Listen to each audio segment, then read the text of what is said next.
한자 이야기, 낱말 이야기 시간입니다. 이번 시간은 퇴폐란 낱말 한번 살펴보겠습니다. 별로 좋은 낱말은 아닙니다만 우리가 자주 쓰는 낱말이기 때문에 한자를 어떻게 쓰고 정확하게 무슨 뜻인가 그런 것을 한번 살펴보겠습니다. 네, 퇴폐주의, 그렇죠? 또 퇴폐미, 퇴폐파 이런 여러 가지가 있습니다. 영어로는 프랑스일까요? 데카당스라든지 이런 말을 하는데 오늘 이 퇴폐란 말에 한자를 어떻게 쓰는지 한번 보겠습니다. 네, 퇴는 보기 힘든 글자예요. 무너질 퇴, 무너진다. 폐는 이제 폐한다. 그렇죠? 폐는 우리가 많은 낱말을 만드는 글자입니다만 퇴는 상당히 좀 보기 드물다. 네, 한글로는 알아도 이제 한자는 잘 모른다. 그렇죠? 글자를 자세히 보면 오른쪽에 이제 비교적 쉬운 머리혈이라는 글자가 있습니다. 머리혈. 그런데 앞에 있는 글자는 대머리를 뜻하는 대머리독이다. 그렇죠? 대머리독. 자, 그러면 머리에서 대머리가 된다. 머리카락이 다 이제 무너져 내렸다. 그렇게 생각하면 될까요? 외우기는 쉬우리라 생각됩니다. 그래서 무너질 퇴다. 자, 폐한다는 것은 집음자의 필발이다. 이렇게 돼 있죠. 자, 어떤 집이다. 어떻게 된 집이냐? 폐한 집이다. 사람이 더 이상 살지 않는 집이다. 그랬죠? 폐가. 근데 왜 필발이 있느냐? 네, 뭐가 떠난 집이다. 살던 사람들이 떠났다. 필발은 어떻게 발사한다 하듯이 뭔가 떠난다는 그런 의미가 있다. 그랬죠? 그래서 살던 사람들이 떠난 집은 폐가다. 그래서 폐한다. 이렇게 생각하시면 될 거예요. 그래서 퇴폐다. 네, 사전 한번 볼까요? 쇠퇴하여 결단이 났다. 결단이 났다. 그것이 퇴폐다. 결단이 무슨 말이냐? 우리가 자주 쓰는데 절단이라고도 가끔 할 수 있는데 이것은 틀린 말이다. 그렇죠? 어떤 일이나 물건 따위가 아주 망가져서 도무지 손을 쓸 수 없게 된 상태가 완전히 결단난 상태다. 살림이 망하여 거들난 상태다. 이젠 집안을 아주 결단을 내리고 하는 건 우리가 가끔 씁니다. 이렇게 쇠퇴하여, 쇠는 이제 쇠약하다는 그런 뜻이죠. 쇠퇴하여 완전히 결단난 것을 퇴폐라고 한다. 자, 이런 뜻보다는 이제 두 번째 뜻을 더 많이 쓰죠. 도덕이나 풍속, 문화 따위가 어지러워진다. 도덕, 풍속, 문화가 결단이 난다. 확 무너져 내린다. 그런 것이다. 그래서 우리가 퇴폐 영업을 한다. 퇴폐업소다. 이런 말도 자주 쓰고 있습니다. 자, 근데 이 퇴폐와 한글로는 같은 퇴폐, 물러날 퇴자를 쓰는 이러한 퇴폐도 있다. 이것은 일정한 지위에서 폐하여 물러나는 것. 그것은 이제 퇴폐라 한다. 이것은 이제 물러난다는 뜻이 있다. 위의 퇴폐는 뭔가 무너져 내렸다라는 그런 의미로 가지고 있다. 주로 이 위의 부분에서 두 번째 의미로 많이 쓰이는 것이 실상이다. 이렇게 볼 수 있겠죠. 퇴폐미라는 것도 사전에 나와 있습니다.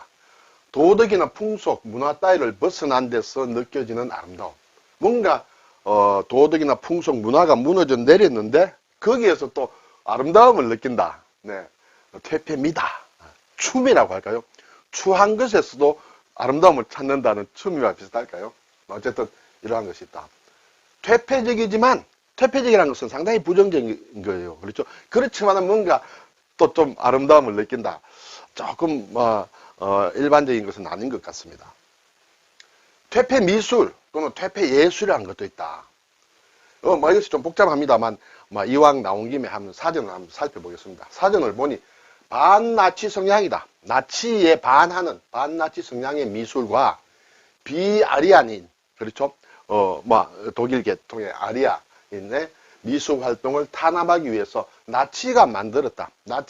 나치에 반하고 또 아리아 종족과 닮지 않은 그런 활동을 탄압하기 위해서 만든 말이다. 순수하고 원시적인 정신과 분방한 감정을 적나라하게 표현하여 인간 내면에 잠재된 불안과 위선을 나타낸 아방가르드 미술이 그 대상이 된다. 네, 이것은 이제 일단 퇴폐 미술이라고 한다. 또 퇴폐 예술이라는 것도 독일 나치당이 국가사회주의의 이념을 지지하지 않는 예술을 비난하기 위해 사용한 용어다. 이런 퇴폐 미술, 퇴폐 예술이란 좀 전문적인 용어가 있다. 이렇게 되겠죠. 자, 이제 퇴자가 들어가는 낱말 몇 개를 더 살펴보겠습니다. 퇴락했다. 어떤 집이 퇴락했다. 그런 것도 우리가 가끔 접하는데 건물 따위가 한창 성하던 시기를 지나서 아주 좋을 때를 지나서 이제 쇠퇴하여 허물어지는 그런 것을 퇴락이라고 한다. 그랬죠? 예를 들면 번도됐던 옛 은행 건물은 이제 창고로 쓰이면서 그 퇴락을 여실히 보여주고 있었다. 한참 잘 나갈 때는 삐까번쩍한 은행으로 쓰였는데 이제 건물이 낡고 아주 참 보잘것없이 되어서 창고로 쓰인다. 그때 이제 퇴락이라고 쓸 수 있다. 어떤 지위나 수준 따위가 또 뒤떨어진 것. 근래 많은 지성인들은 서구의 위기와 퇴락을 경고하고 있다. 그렇죠? 주로 위의 의미로 우리가 많이 씁니다. 그렇죠? 비슷한 말로 퇴당이다. 이런 말도 있는 것 같습니다. 또 쇠퇴한다. 쇠퇴는 우리가 또 많이 쓰죠. 쇠는 이제 쇠한다는 뜻이에요. 쇠한다. 쇠한다는 것은 옛 글자를 보면 이렇게 도롱이, 그렇죠? 비가 올 때 이렇게 볏짚 같은 걸로 이렇게 비를 막기 위한 그런 도롱이다. 삿갓도 있고 여기에 이런 모양이다. 이거 이제 합치면 위아래 합치면 오디자가 되죠. 그렇죠? 오디자 안에 이제 뭐가 있다. 이것은 이제 말하자면 비를 많이 맞으면 이렇게 축 늘어지죠. 더 이상 쓰기가 사용하기 힘들다. 그래서 쇠한다는 그런 뜻을 가지고 있다. 쇠하고 무너지는 것, 그렇죠? 그것을 쇠퇴라고 한다. 이때는 물러날 퇴자를 써서 같은 의미로 쓰고 있다. 이렇게 되겠습니다. 힘이나 세력 따위가 약해져서 전보다 못한 상태로 되는 것이 쇠퇴다. 그렇죠? 정도의 차이는 있으나 고급 문화의 쇠퇴는 전 세계적인 현상이다. 이런 예문이 있었어요. 이것은 이제 쇠락한다. 그런 의미도 있다. 이것이 이제 원래 도롱이를 뜻하는 글자였는데 이것이 쇠한다는 그런 의미로 쓰이면서 이제 도롱이를 나타내는 글자는 위에 풀초를 새로 얹어서 도롱이 사자는 그런 글자를 만들어 쓰고 있다. 이렇게 봅니다. 자, 이것이 이제 프랑스 데카당스란 말이 우리 사전에 나와 있는데 결국 퇴폐와 통하는 말이다. 19세기 프랑스 영국에서 유행한 문예 경향이다. 병적인 감수성, 탐미적 경향, 전통의 부정, 비도덕성 따위가 특징이다. 상당히 별로 좋지 않은 그런 내용이죠. 대표적인 인물로 프랑스의 보들레르, 베를렌, 랭보, 영국의 와일드 등이 있다고 사전이 설명을 하고 있습니다. 우리나라의 경우는 이제 3.1 운동 이후에 폐허, 그렇죠. 폐허 동인이 있었죠. 그리고 백조 동인이 있었다. 백조 할 때는 흰 백자에다가 물결을 뜻하는 그런 조를 쓰고 있다. 백조 동인들이 이런 경향의 작품을 썼다. 그것이 이제 데카당스, 그렇죠. 퇴폐주의다. 원래 단어 자체는 퇴폐한다 또는 쇠락이라는 뜻을 가지고 있는데 19세기 프랑스에서 시작한 문예사조에서의 데카당스는 퇴폐적이면서 한편으로는 예술적인 것을 지칭한다. 그러므로 이게 일종의 문예 경향으로 일컬어진다. 데카당스. 원뜻은 퇴폐다, 쇠락이다. 이렇게 되겠죠. 자, 글자를 잠깐 살펴볼까요? 앞에 퇴자 앞에 대머리 독자가 나왔습니다. 그렇죠? 퇴자의 왼쪽 부분 대머리와 오른쪽에 머리혈이 있는데 이제 대머리 독이다. 벼화자가 있습니다. 그렇죠? 그리고 아래쪽에는 사람을 뜻하는 어진 사람입니다. 벼가 익으면 이렇게 앞으로 구부러집니다. 그렇죠? 벼가 익으면 이삭이 아래로 드리워지고 머리 부분이 없어진다. 그래서 사람의 대머리처럼 된다. 이렇게 해서 대머리 독이란 그런 글자로 쓰고 있다. 많이 쓰지는 않지만 독필이다. 독필. 이것은 붓인데 붓이 대머리 같다 하는 것은 몽당붓이다. 붓을 많이 쓰다 보면 붓털이 이렇게 많이 없어지겠죠. 그래서 몽당붓이 되었다. 그때 그것을 독필이라고 한다. 또는 자기가 쓴 어떤 글이나 이런 것을 겸손하게 독필이다. 이렇게도 얘기합니다. 독옹이다. 예, 이것은 이제 머리가 다 빠진 늙은이, 대머리가 된 늙은이를 독옹이라고 한다. 독산이다. 그렇죠. 대머리 산이다. 민둥산이다. 이렇게 되죠. 네. 서울에 있는 독산동도 이 대머리 독자를 쓴다. 독두다. 대머리다. 그렇게 되죠. 독수리 할 때도 독수리의 독도 대머리 수리다. 이렇게 되겠죠. 수리인데 이렇게 위에 머리털이 다 빠지고 없는 그런 것이 독수리가 원래 그렇다. 이렇게 되죠. 대머리 독이다. 재미있는 글자예요. 자, 이제 폐할 폐자를 우리가 보면 이 폐한다, 오늘 나온 폐한다는 것인데 비슷한 글자 의미가 좀 비슷하면서도 발음이 같은 이 닫을 폐자다. 문을 닫는다는 뜻이죠. 이 두 개가 사실 낱말 속에 쓰이면 상당히 구분하기 쉽지 않습니다. 한번 볼까요? 이 패한다는 것은 패한다. 사람이 떠나버려서 이제 완전히 문을 닫는다. 더 이상 쓰지 않는다. 그런 것이죠. 그래서 패한다, 그만둔다, 버린다, 또는 부서진다, 못 쓰게 된다. 그런 뜻으로 이 패할 패다. 자, 이것은 닫을 패예요. 닫는다, 문을 닫는다. 문문자가 있죠.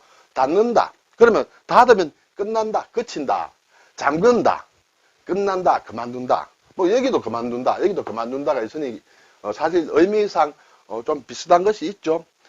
집을 버리고 간다. 그러면 폐가가 되죠. 그러면 그거는 문을 닫는 집이다. 그래서 좀 비슷한 의미도 있다. 그래서 좀 헷갈릴 수 있다. 이렇게 되죠. 폐지한다. 어떤 제도를 폐지한다. 이제 더 이상 쓰지 않고 그만둔다. 버린다. 그런 뜻이죠. 폐가 못 쓰게 된 집이다. 그렇죠? 네. 버린 집이다. 폐인, 못 쓰게 된 사람이다. 아, 그렇죠? 폐위는 이제 어떤 자, 이게 위치에서 이렇게 버려지는 거. 그렇죠? 왕위에서 쫓겨 내려오는 것이 폐위라고 한다. 철폐한다. 철은 거두어 들인다는 뜻이에요. 거두어 들이고 또 그만둔다, 버린다. 그것이 철폐다. 폐교다. 학교를 이제 더 이상 하지 않는다. 그렇죠? 그만둔다, 학교를. 네. 존폐. 계속 가지고 있을 것이냐, 존재할 것이냐, 없앨 것이냐 하는 것이 존폐다. 황폐하다. 예, 뭐 그런 의미로 쓴다. 이 닫을 표로 보면 이제 기본적으로 문을 닫는다. 그렇죠? 개폐한다. 개는 연다는 뜻이고 폐는 닫는다. 열고 닫는 것을 개폐라고 하죠. 폐문이다. 자, 문을 닫는 것을 얘기합니다. 자, 이 폐문이다. 문이 못 써서 닫는 것이 아니라 어떤 사정을 해서 일단 문을 잠근다는 그런 뜻이죠. 다음에 또 열 수가 있습니다. 여기에 폐는 한번 떠나고 나면 다시 되살리기가 어렵다. 여기에 폐는 닫았다. 그럼 또 열면 되는 것이죠. 폐문이다. 폐교, 학교도 지금 문을 닫고 있다. 학교가 없어진 것은 아니에요. 자, 여기에 폐교는 이제 학교로서 역할을 완전히 끝내고 뭐 요즘 우리나라에도 여러 곳에 폐교가 많이 있죠. 그런 것은 폐교예요. 더 이상 학교를 쓰지 않는다. 그러면 여기에서 폐교는 학교 문을 닫았다는 것이에요. 학교 문, 방학 때는 학교 문을 닫는다. 말하자면 폐교한다. 이것은 일시적인 것이죠. 왜냐하면 다시 또 열기 때문에 그렇습니다. 폐막이다. 예, 막을 내렸다. 폐경이다. 예, 폐경. 예, 끝났다. 닫았다. 이런 게 되겠죠. 경수가, 그렇죠. 월경이 이제 끝났다. 이런 뜻이에요. 폐쇄다. 이것은 문을 닫고 완전히 걸어 잠그는 것을 폐쇄라 한다. 폐업이다. 네. 업을 그만둔다. 이렇게 되겠죠. 네. 폐장이다. 뭐 어떤 시장의 문을 닫는 것을 얘기한다. 그래서 이 두 글자가 발음이 같기 때문에 또 요즘 한자를 쓰지 않기 때문에 이런 것을 순 한글로만 적으면 사실 누굴 뜻이 조금 애매하고 헷갈릴 수 있다. 그렇지만 워낙 또 비슷한 의미를 가지고 있기 때문에 조금 틀려도 막 그냥 넘어갈 수 있는 그런 상황이다. 그렇지만 한자를 공부하게 되면 좀 더 정확하게 의미를 구분할 수 있다. 이렇게 되겠죠. 네, 오늘 퇴폐 한중일 보면 자, 이 글자가 상당히 어렵습니다. 그렇죠? 네, 무너진다. 퇴폐.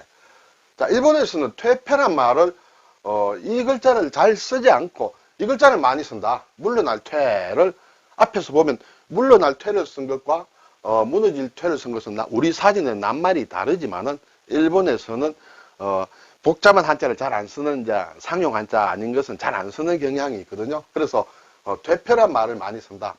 글자 그대로 보면 퇴자와 폐자가 조금 다르다. 퇴자는 무엇이 다르냐? 이 부분이 다르다. 그렇죠? 대문이 독자에 보면 정자는 이렇게 해서 벼와 변 아래에 어진 사람인이다. 이렇게 되는데 여기에 보면 윗부분이 붙어 있다. 그렇죠? 윗부분이 붙어 있다. 이것은 중국의 간체자도 마찬가지다. 이것이 좀 다르다. 그리고 중국의 간체자는 머리 혈자가 또 모양이 이렇게 다르죠. 예. 그리고 폐자는 필발자가 또 안에 들어 있습니다. 이 필발자에 약자, 우리가 쓰는 약자 또는 일본의 신자체는 이렇게 쓰고 있다. 이렇게 되죠. 중국의 간체자는 좀 더 복잡하게 이렇게 되어 있습니다. 네.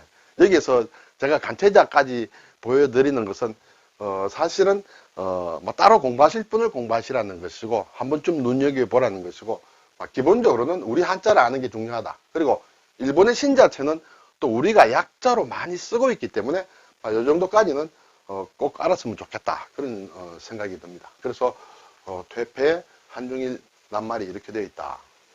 네, 오늘 퇴폐라는 낱말을 살펴봤는데 물론 별로 좋은 낱말은 아닙니다만은 살다 보면 좋지 않은 현상도 많이 있기 때문에 이런 낱말도 반드시 필요하다. 그래서 만들어졌는데 퇴자에 대해서 특히 눈여겨봐 주시면 좋겠다. 그런 생각이 듭니다. 감사합니다.